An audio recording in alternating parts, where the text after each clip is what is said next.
novelám, o ktorých sa bude rokovať na blížiacej sa schôdzi Národnej rady. Tieto novely sa týkajú zákona o službách zamestnanosti a zákona o pomoci v hmotnej núdzi. Tieto novely vyšli z návrhu Ministerstva práce a my dnes prinášame stručnú analýzu problémov, ktoré tieto novely obsahujú z pohľadu ľudských práv, snahy eliminovať chudobu, snahy pomáhať ľuďom, ktorí sú dlhodobo nezamestnaní, ale samozrejme aj v oblasti ľudí, ktorí dlhodobo na Slovensku čelia diskriminácii. V tomto kontexte treba povedať, že novely zákona o službách zamestnanosti a zákona o pomoci v hmotnej núdzi by sme mohli charakterizovať slovami prekarizovaná práca alebo žiadna dávka, tresty namiesto riešení. Týchto pár slov v podstate vystihuje to, čo bolo vtelené do týchto novel zo strany Ministerstva práce, pretože namiesto systematických riešení, ktoré sú osvedčené aj v iných krajinách, to znamená riešenia, ktoré sú založené na dodržiavaní ľudských práv, na nediskriminácii, na striktnom rešpekte k právu na sociálne zabezpečenie, tak namiesto týchto riešení prináša Ministerstvo práce návrh, ktorý v podstate vystavuje ľudí dlhodobo nezamestnaných, ľudí žijúcich v chudobe, veľmi náročnej dileme. Na jednej strane, ak tieto novely prejdú, budú títo ľudia musieť prijať štátom nariadenú a organizovanú prácu, alebo stratia úplne to minimálne sociálne zabezpečenie v podobe tej dávky v hmotnej núdzi. Tam si treba povedať naozaj, že tá dávka v hmotnej núdzi aj v súčasnosti je minimálna. To by mala byť dávka, ktorá umožňuje človeku prežiť, ktorá mu umožňuje byť mimo tú hranicu chudoby, ale my dnes vieme, ak sa bavíme o tých necelých 100 eurách, že to samozrejme zďaleka nedosahuje ani tú úroveň, na ktorej na Slovensku stanovená je tá hranica chudoby. Nič z tohto v podstate systematicky nerieši táto novela z dielne Ministerstva práce, naopak teda vytvára tú spomínanú dilemu. Môžeme to nazvať aj pasca. Človek dlhodobo nezamestnaný musí akceptovať tzv. Vhodnú pracovnú ponuku. To je novinka, ktorú prináša táto novela. Už v súčasnosti, v tom súčasnom stave v podstate alebo môže byť dávka v hmotnej núdzi skrátená alebo odobratá, ak človek nevykoná aktivačnú činnosť v rozsahu minimálne 32 hodín. Nie je to formulované ako explicitná povinnosť, ale samozrejme poskytuje to možnosť takto si to vykladať, takto to uplatňovať. No a k tejto nutnosti vykonávať aktivačné činnosti, teraz pribúda teda aj podmienka, že ak človek odmietne vhodnú pracovnú podmienku, napríklad teda od úradu práce, tak takisto môže mu byť odobratá dávka v hmotnej núdzi, alebo teda môže byť skrátená. Prečo je to zásadné? No je to zásadné preto, že tá dávka v hmotnej núdzi naozaj aj v tej ohromne nízkej výške, ako ju máme dnes, slúži ako tá posledná záchranná sieť, záchranné opatrenie, ktoré umožňuje človeku aspoň nejakým spôsobom fungovať. Dávka v hmotnej núdzi nie je nástrojom na aktivovanie ľudí, aby začali pracovať. Dávka v hmotnej núdzi ani nemá byť nejakým nástrojom, ako tých ľudí do práce dostať. To je naozaj to posledné záchranné koleso, ktoré tento štát hádže ľuďom, ktorí nemajú toľko šťastia a teda žijú mnohokrát v chudobe, alebo čo je mnohokrát spojené aj s tou dlhodobou nezamestnanosťou. To právo na sociálne zabezpečenie treba vnímať aj v tom kontexte, že to je základné kritérium tej ľudskej dôstojnosti. A Ministerstvo práce v podstate vstupuje s touto novelou do sféry, kde hovoríme, že nám vôbec nezáleží na ľudskej dôstojnosti, pretože to posledné záchranné koleso, ktoré teda naplňa aspoň v nejakej minimálnej miere právo na sociálne zabezpečenie, tak to ideme ešte zhoršiť.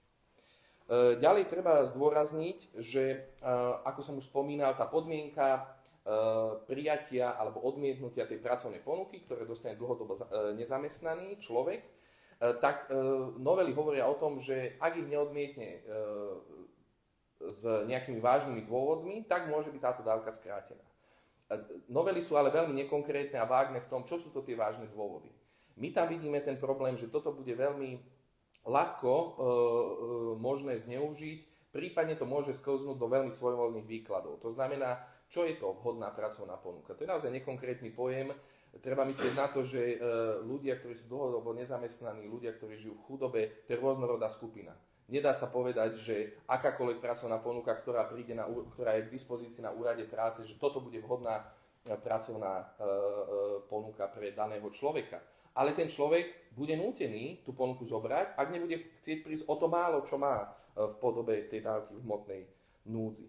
Aj tu môžeme hovoriť o tom, že tá novela zasahuje aj do toho práva každého človeka vybrať si, v akej práci chce pôsobiť, prispôsobiť to samozrejme tomu, v akej životnej situácii sa človek nachádza. Dobre, všetci rozumieme tomu, že človek povedzme s väčšou rodinou má trošku iné možnosti ako človek, čo žije sám a mohli by sme takto pokračovať. Ďalším problémom, ktorý táto novela prináša, je už v podstate rozšírenie subjektov, ktoré môžu využívať tie spomínané aktivačné činnosti. Dnes v podstate môžu ich využívať samosprávy a rôzne niektoré ďalšie subjekty. Novela to rozširuje o organizácie, ktoré v podstate vo verejnom záujme fungujú a pracujú, prípadne sú zriadené samosprávou a podobne. A tu treba povedať, že rozširovanie týchto subjektov, ktoré môžu využívať tieto aktivačné činnosti, to tiež bude veľmi negatívne pôsobiť na dôstojnosť ľudí, pretože my sa tu bavíme pri tých aktivačných činnostiach o veľmi nízko platenej službe, práce, ktorú v podstate tí ľudia nemajú šancu odmietnúť, ak nechcú prísť o tú dávku v hmotnej núdzi. V oboch prípadoch teda, aj predtým, keď som hovoril o tých pracovných ponukách, aj teraz o tomto rozširovaní, to znamená, že my tu budeme vytvárať v podstate, a on čiastočne už existuje, taký paralelný pracovný trh, kde neexistuje žiadna alebo takmer žiadna ochrana nejakých pracovných práv daných ľudí. Inými slovami, tá novela nestavia nejaké mosty z chudoby k dôstojnejšiemu životu, ale naopak ešte bude prehlbovať tú chudobu, bude ešte viac poškodzovať ten dôstojný život ľudí. A tým pádom tie slová, ktoré často aj zaznievajú zo strany ministerstva práce, že táto novela má nejakým zásadným spôsobom pomôcť ľuďom, čo sú dlhodobo nezamestnaní, tak toto neplatí. Nič v tej novele vlastne nemožno interpretovať ako nápomocné. Naopak je to zásah do práv ľudí, ktorí sú mnohokrát najzraniteľnejší v našej spoločnosti a práve tam tá snaha štátu by mala ísť úplne iným smerom. My vidíme, že ministerstvo práce si vybralo naozaj reštriktívnu cestu. A konkrétne pri tých zraniteľných skupinách, ktoré som už spomínal, rád by som tam možno vypichol 3 skupiny, ktoré sú zastúpené aj v súčasnosti v rámci výkonu aktivačných činností a ktoré budú pravdepodobne veľmi intenzívne a negatívne zasiahnuté týmito novelami. To sú ľudia bez domova, ktorí mnohokrát dnes žijú vo veľmi náročných podmienkách, ak sa bavíme o dostupnosti, samozrejme nemajú bývanie, dostupnosť nejakých hygienických zariadení je problematická. Vieme, že v mnohých miestach nefungujú ani tie záchranné siete dostatočne. To znamená, takýto človek, ak sa bude musieť prispôsobiť týmto podmienkam, jedna z nich je napríklad, že od tej pracovnej ponuky musí do 3 dní nastúpiť, tak samozrejme pre takéhoto človeka, alebo teda pravidelné hlásenie sa na úradoch práce, naozaj, ak by niekto chcel konštruktívne riešiť dlhodobú nezamestnanosť aj časti ľudí bez domova, tak by úplne inak k tomu pristúpil, pretože to ukazujú aj skúsenosti zo zahraničia úspešné. My potrebujeme riešiť otázku bývania, my potrebujeme riešiť otázku adresných sociálnych služieb. Nemôžeme tomu človeku napríklad na ulici alebo v neštandardnom obydlí povedať, že tuto musíš prijať ponuku, alebo ti zoberieme aj to posledné, čo ti štát vypláca. Ďalšou zraniteľnou skupinou, ktorá bude zasiahnutá, ktorá je tiež zastúpená výrazne v výkone tých aktivačných činností, sú Rómovia a Rómky. Tam opäť dostávame sa k skupine, ktorá potrebuje komplexnú podporu, komplexné riešenia, odstránenie diskriminácie na rôznych úrovniach. V tomto prípade naozaj tá veľmi prekérna situácia mnohých Rómov a Rómok touto novelou bude ešte zhoršená. No a v neposlednom rade, a samozrejme tých skupín je viac, ktorí budú výrazne zasiahnuté, ale môžeme spomenúť aj ženy. Mnohokrát na ženách leží tá zodpovednosť za starostlivosť v rodinách, ale čeli aj rôznym diskriminačným praktikám v našej spoločnosti. Vystavenie alebo teda posunutie mnohých žien, ktoré žijú v chudobe alebo sú dlhodobo nezamestnané, do situácie, keď naozaj nebudú mať na výber, buď si vyberú štátom organizovanú prácu alebo prídu o dávku, ešte viac zhorší to postavenie mnohých žien, ktoré na Slovensku už teraz teda to postavenie mnohokrát veľmi náročné z pohľadu ľudských práv a ich dôstojného života. Ďalším veľkým problémom je zavedenie nového mechanizmu, ktorý umožní odobrať tú dávku v hmotnej núdzi aj v prípade, keď nezaopatrené dieťa spácha priestupok alebo mu bude uložené nejaké výchovné opatrenie. To v podstate vytvára taký naozaj, že dvakrát nespravodlivý systém alebo mechanizmus, ktorý spôsobí to, že to dieťa je už nejakým spôsobom raz potrestané za ten priestupok alebo uložením toho výchovného opatrenia a bude potrestané znova. Nie len to dieťa, ale aj celá tá rodina. To ide do jednoznačného rozporu s najlepším záujmom dieťaťa, čo keď sa bavíme niekedy na Slovensku o ľudských právach, tá debata býva mnohokrát vyhrotená, náročná, ale všetci sa myslím zhodneme na tom, že najlepší záujem dieťaťa je niečo absolútne zásadné, čo musí každé ministerstvo vo svojich opatreniach, novelách a činnostiach reflektovať. V prípade tejto novely to je naozaj ukážka toho, že tento štát chce deti z chudobných rodín alebo rodín, kde ten príjem je nízky alebo príjem závisí do veľkej miery od práve tej dávky v hmotnej núdzi, tak ich chce ešte viac utlačiť, ešte viac sankcionovať, ako to je doteraz. Ostatným problémom, a oveľa viac teda nájdete v analýze, ktorú sme vám poslali, ale tým ostatným problémom, ktorý spomeniem, je nedostatočná ochrana osobných údajov. Novela okrem iného navrhuje, aby všetky tieto reštriktívne opatrenia boli zrealizované širokú výmenu osobných údajov dlhodobo nezamestnaných, ale zákon neprináša žiadne zásadné ochranné mechanizmy, ktoré by ochránili ochranu týchto údajov, keďže ak vo veľkej miere rozšírite subjekty, ktoré si budú medzi sebou zdieľať rôzne osobné údaje dlhodobo nezamestnaných, tak je veľmi pravdepodobné, že tieto údaje sa nepodarí uchrániť tak, ako to nakoniec naša legislatíva, európska legislatíva nariaduje. Toto bolo teda také krátke zhrnutie tých zásadných problémov, ktoré vidíme v novelách, ktoré pripravilo Ministerstvo práce.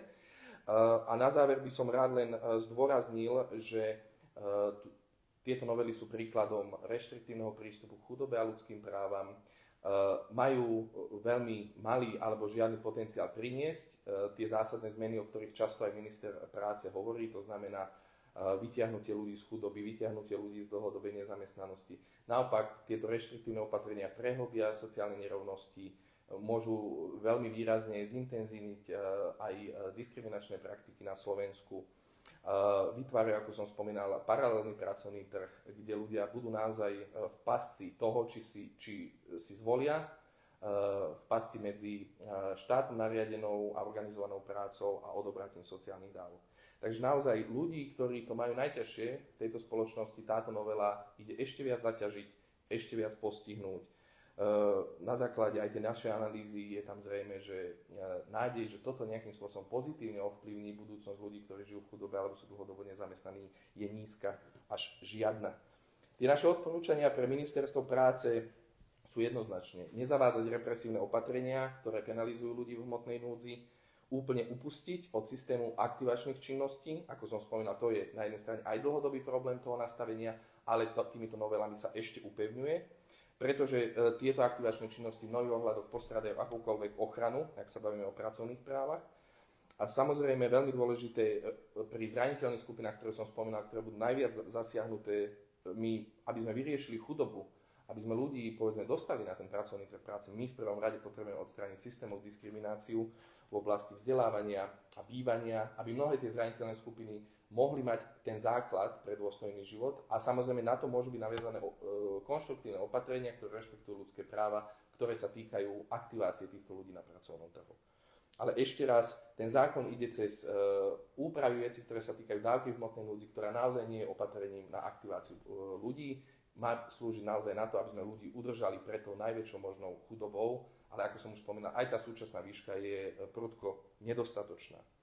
Toľko teda v tomto krátkom vstupe za mňa. Ak máte nejaké otázky, rád teda zodpoviem.